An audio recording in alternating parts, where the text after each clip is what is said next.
So are we then European citizens? How can we actually engage as citizens with the institutions?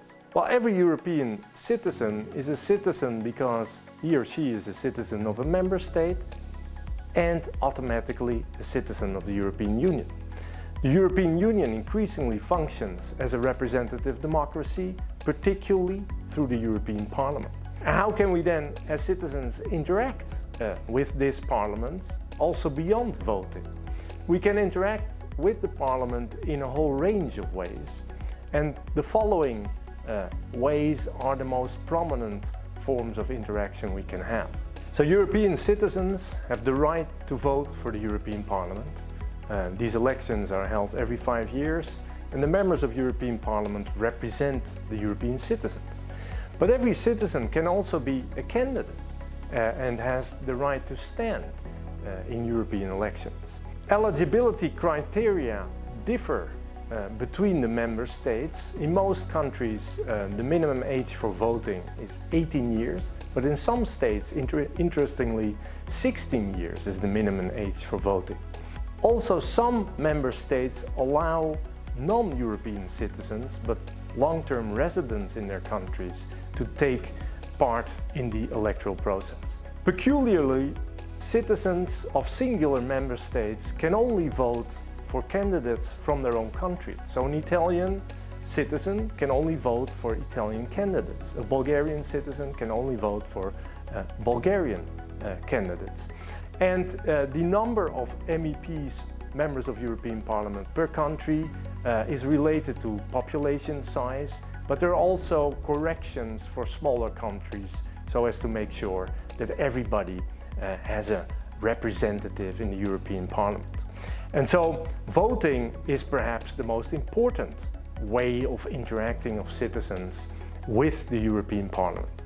Beyond voting, European citizens also have the right to write a petition to the European Parliament.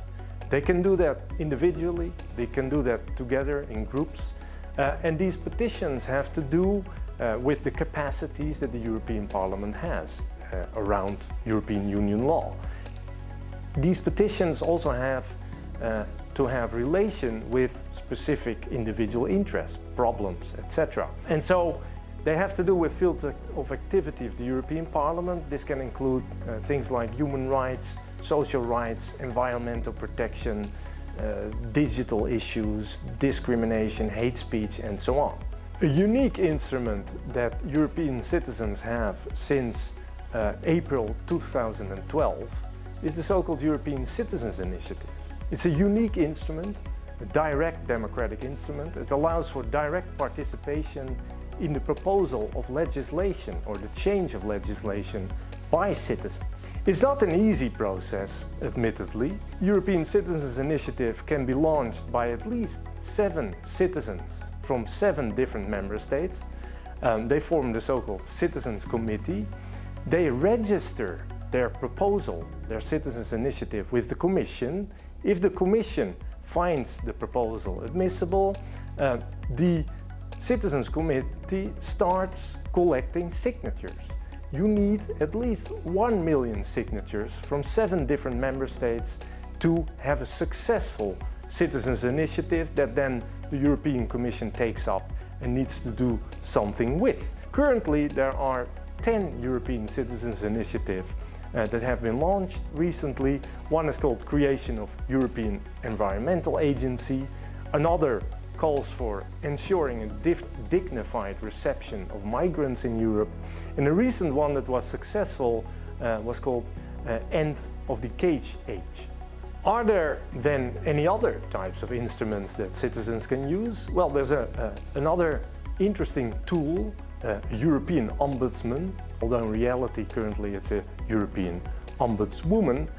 This person can be approached in cases of maladministration, so interaction of citizens with state bureaucracy, with European bureaucracy that doesn't go right. This ombudsman is elected by the European Parliament, and this ombudsman investigates indeed these types of complaints. And ultimately, the ombudsman writes an annual report informing the European Parliament about the problems that have been raised during that year. There are other instruments as well. There are various public consultations that the European Parliament holds with citizens, with other societal actors. There are citizens' dialogues around particular policy issues that inform the Parliament, that allows the Parliament to know more about what citizens actually feel about particular issues. And the final instrument is the right to have access to documents. So this means that any citizen can ask to have access to documents that have not been made public, so as to understand better how specific decisions have been taken, what kind of forces were involved, and so on.